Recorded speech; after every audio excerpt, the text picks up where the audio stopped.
हिलाली साहब से पहले पूछूंगी, हिलाली साहब पीटीआई के लिए, पीटीआई के लोगों के लिए कितना परेशान कौन है? उनको पीएमएलएन के रहनुमा इर्द गिर्द खड़े हैं और हंसी खेल और मतलब मुस्कुराहटें, और फिर जहाज भी वो कह रहे हैं किसी भी तरफ जा सकता है। कोई रियल चैलेंज है इस वक्त जहांगीर तरीन का? हाँ, इनका जहाज गिर भी सकता है बहुत जल्दी। अल्लाह रहम करे। देखिए मुझे सिर्फ ये आ गया है मैदान में, ये इसको बता रहा है सबको कि मैं कुछ भी कर सकता हूँ, कुछ भी जो मेरे दिल चाहे करूँगा, अपने इंटरेस्ट को मद्देनज़र रख के। पता नहीं उसको कोई एश्योरेंस मिला हो कि गवर्नमेंट इतना हाथ हल्का रखेगा, या उसको पता चल गया है कि गवर्नमेंट हाथ हल्का नहीं रखेगा और वाकई उसके साथ इंसाफ होगा, तो फिर वो भी दिखाना चाहता है कि अगर मेरे साथ हाथ भारी रखेंगे तो आपको भी नुकसान होगा। मुझे नहीं पता है इन पॉलिटिशियंस का क्या तरीका है, आई डोंट नो हिम, और ना मैं इतना मैं इंटरेस्ट लेता हूँ कि ये क्या करेगा। एक बात तो पक्का है कि ये सियासतदान है और इसके बड़े दोस्ती हैं हर पार्टीज में, और वो करेगा जो इसके लिए माने इसके टोले के लिए। इमरान साहब से पूछती हूँ कि क्या करेगा इमरान साहब। ये एक इनफॉर्मल मीटिंग थी जो कि आपस में पॉलिटिशियंस की दोस्तियां भी होती है, तो वो चले गए, या इसमें कुछ सिग्निफिकेंट मैसेज भी था? देखिए, ये पहली बात तो ये कि ये तो एक शादी की तकरीब थी, और क्योंकि ख्वाजा साद रफीक से उनका एक पुराना ताल्लुक भी है, तो वो गए उसमें। सियासतदान जाते हैं एक दूसरे की खुशी गमी में, लेकिन वहाँ वो सियासतदान ही नहीं, और ख़ास तौर पे वो समझदार और कामयाब सियासतदान ही नहीं जो इस तरह के मौके से फ़ायदा न उठाए। लिहाजा उसी तरह से जिस तरह से हर कोई समझदार सियासतदान करता है, जहांगीर तरीन साहब ने भी वही किया है। और जब मीडिया ने उनसे बात की, देखिए उनकी न्यूसेंस वैल्यू तो है ना, तो उनसे जब मीडिया ने बात की और उनसे पूछा कि जनाब आप बताएं आप क्या करेंगे, क्योंकि जो पीटीआई की हुकूमत जिस तंबू में खड़ी है उसका एक बम्बू जहांगीर तरीन भी है, लिहाजा जहांगीर तरीन से सवाल ये बड़ा रेलिवेंट है। और उन्होंने जो जवाब दिया वो बिल्कुल ठीक दिया। लेकिन मैं एक समझता हूँ बात कि जो लोग इसको समझते हैं कि जहाज़ उड़ाने के फ़न को, उनको ये भी पता होना चाहिए कि पायलट जितना भी समझदार हो, हिलाली साहब, कंट्रोल टावर की हदायत के बगैर वो अपने जहाज़ की मूवमेंट नहीं करता। तो जहांगीर तरीन साहब का जहाज़ भी उस तरफ लैंड करेगा जहां कंट्रोल टावर से उन्हें हदायत मिलेगी। तो कंट्रोल टावर तो कह रहा है हम किसी को हिदायत नहीं दे रहे, ना हमें इस मामले में इन्वॉल्व करें। तो पता नहीं आप किसको कंट्रोल टावर समझती है, मैं तो जहाज उड़ाने वाले कंट्रोल टावर की बात कर रहा हूँ। अब मैं आपसे वो बात पूछूं, हम मासूम बन रहे हैं या हैं? माफ करिए, मैं एक अगर कुछ ऐड करूं कि मेरे ख्याल पे वो ये बात जो इमरान कह रहे हैं शायद हो, मगर मैं समझता हूं कि इसका जहाज इंस्ट्रूमेंटिंग लैंडिंग पे है, ये इंस्ट्रूमेंट लैंड करेगा, इनका कोई खास कहना नहीं होगा। अच्छा।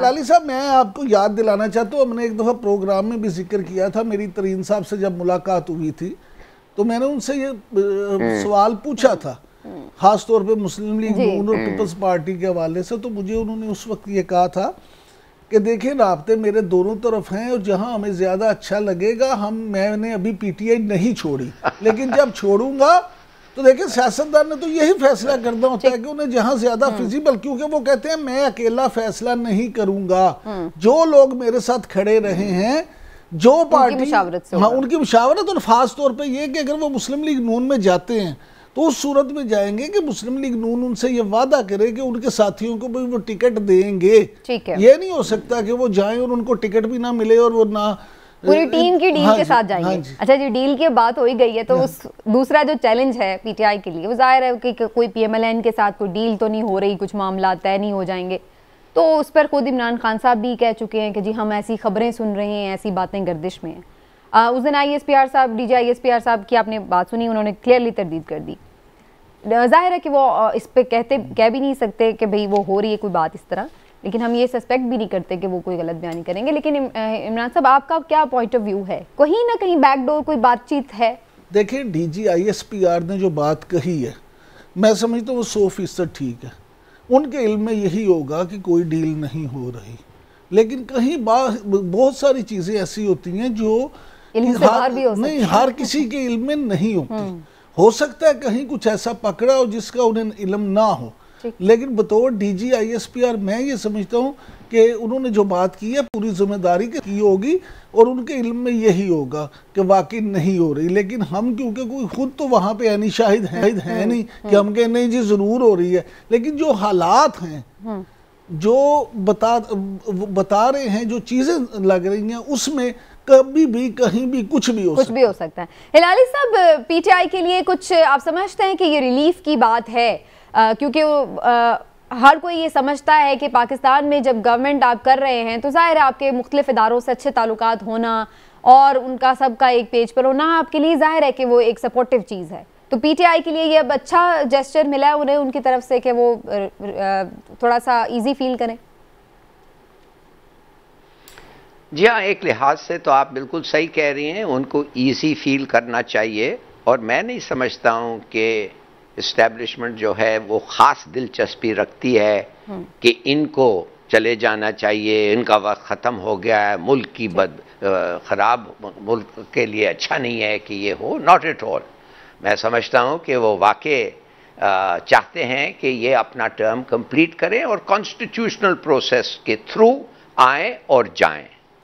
मगर मुझे एक बात पे हैरानगी है, नहीं कि इन्होंने क्या कहा, मुझे ये बात पे हैरानगी है कि प्राइम मिनिस्टर साहब ने कल ये कहा कि मैंने एक्सटेंशन के बारे में सोच रहा हूं, आर्मी चीफ के एक्सटेंशन के बारे में मैं सोच रहा हूं। भाई उसको जिक्र करने की जरूरत क्या है? वो क्यों कह रहे हैं आप कि आप सोच रहे हैं? क्या वजह क्या है? क्लैरिटी से उनका कुछ खैर बहरहाल इस तरह से उनकी शायद मेरा ख्याल है लाली साहब कुछ थोड़ा सा आपको समझने में मिसअंडरस्टैंडिंग हुई है। वो इस तरीके से कोई उनकी नहीं थी स्टेटमेंट। वो कह रहे थे कि जब इसका वक्त आएगा तो फिर हम देखेंगे, अभी कुछ इस पर उनका क्लियर स्टेटमेंट नहीं आया। लेकिन नहीं, इस स्टेटमेंट का इसको जिक्र ही करने की क्या जरूरत है? किसने सवाल पूछा उनको? क्या सवाल था वो? I don't understand. कौन कह रहा है एक्सटेंशन, कौन कह रहा है होना या नहीं होना? ये बात छेड़ने की जरूरत क्या थी? क्या आप नहीं जरूरत से ज्यादा हिलाली साहब, मैं तो कहता हूँ हमें भी छोड़, हमें भी अभी ये बात छेड़ने की जरूरत नहीं है। आइए पार्टी फंडिंग के इस पर आ जाए। इमरान साहब, कितनी अलार्मिंग है ये रिपोर्ट? कुछ अकाउंट्स ऐसे जरूर पता चले हैं जो कि डिक्लेयर्ड नहीं है, उनके बारे में नहीं बताया गया था, लेकिन PTI तो बहुत बगलें बजा रही है। वो कह रही जी फॉरेन फंडिंग तो कहीं से साबित नहीं हुई, तो हम तो उल्टा सुर्खरू हो गए। खुद प्राइम मिनिस्टर साहब ने खैर मकदम किया रिपोर्ट। नहीं, आपको याद है जब मुस्लिम लीग नून ने भी बगलें बजाई थी जब मियां नवाज शरीफ के खिलाफ फैसला आया था? ये भी गलत मिठाई खा रहे हैं। ये सियासी लोग देखें, फैसला जो मर्जी आए, सियासतदान का काम ही ये होता है कि उस फैसले को अपने हिसाब से पेश करेंगे, वाह जी वाह हमारी तो कामयाबी है। देखिए इस फैसले की अगर आप पर्टिकुलर बात करें फॉरेन फंडिंग केस के, तो इसके भी दो पहलू हैं, एक है सियासी और दूसरा कानूनी। पहले अगर हम सियासी पहलू पे बात कर दें तो देखिए सियासी पहलू इसका ये है कि सियासी तौर पर अब जितना स्मार्टली अपोजिशन चाहेगी उतना गंद डाल सकती है, और जितना इनको गंदा करने चाहेंगे तरीके इंसाफ को, वो कहेंगे देखें जी इन्होंने ये कर दिया, फंडिंग केस का फैसला आ गया, ये हो गया वो हो गया, और वो अवाम में अपना चूरन बेच सकते हैं जितना भी वो चूरन बेचना चाहें। लेकिन अगर आप ये मामला देखें तो एक बात ज़रूर है कि किसी भी बड़ी सियासी जमात और ख़ास तौर पे PTI जैसी सियासी जमात के ख़िलाफ़ कोई फ़ैसला करना इतना आसान काम नहीं होता। और दूसरी बात फिर है कि कानून के तौर पर अगर देखें तो कानून में इलेक्शन एक्ट 2017 में कम से कम 2 ऐसी शिक्के मौजूद हैं जिनके तहत PTI के ख़िलाफ़ कार्रवाई हो सकती है। लेकिन क्या वो, अब मैं अगर आप कहती हैं तो मैं बता भी देता हूँ कि मिसाल के तौर पे इलेक्शन एक्ट 2017 के सेक्शन 204 के सब सेक्शन 3 के तहत किसी भी सियासी जमात को बिलवास्ता या बिला वास्ता हासिल होने वाले फंड्स जो किसी गैर मुल्की हुकूमत, मल्टीनेशनल या प्राइवेट कंपनी या फ़र्द से हासिल किए गए हों वो ममनुआ फंड्स के ज़मरे में आते हैं। और अगर सेक्शन 204 के सब सेक्शन 4 के तहत ये साबित हो जाए कि किसी सियासी जमात ने ममनुआ ज़राए से फंड्स इकट्ठे किए हैं तो ये रकम जब्त भी हो सकती है। इलेक्शन कमीशन के पास ये इख्तियार है। और फिर दूसरी शिक जो 212 है उसमें फॉरेन एडेड पार्टी को तहलील भी किया जा सकता है। लेकिन ये फैसला करना कोई इतना आसान काम नहीं होता। और ये हुकूमत वक्त ने रेफरेंस भेजना होता है सुप्रीम कोर्ट के पास कि वो फैसला फिर आगे करती है कि इसको तहलील वो बैन करना है या नहीं करना। अब हुकूमत वक्त ही है, जब आपकी अपनी है तो उस पे आगे क्या करेगी? अपनी हुकूमत है तो वो राइट। हिलाली साहब, इतना सब्सटेंस है इस रिपोर्ट में जिसकी बुनियाद पर जैसे इमरान साहब कह रहे हैं कि जी ऑपोजिशन अपना चूरन बेच सकती है, अपना पॉइंट ऑफ व्यू ज्यादा अच्छे से नुकसान पहुंचा सकती है पीटीआई को। Do you think so? Yes, बिल्कुल है, इसलिए कि एक स्क्रूटनी कमेटी ने ये रिपोर्ट बनाया है और स्क्रूटनी कमेटी ने इल्ज़ाम लगाया है और ये इल्ज़ाम इन्वेस्टिगेट करके उन्होंने लगाया है इस पे पीटीआई पे। हाँ, जवाब भी आ गया है पीटीआई का। वो कहते हैं कि डबल काउंटिंग हुई है पैसों की, नॉन एक्टिव अकाउंट्स को उन्होंने खामखा जिक्र किया है।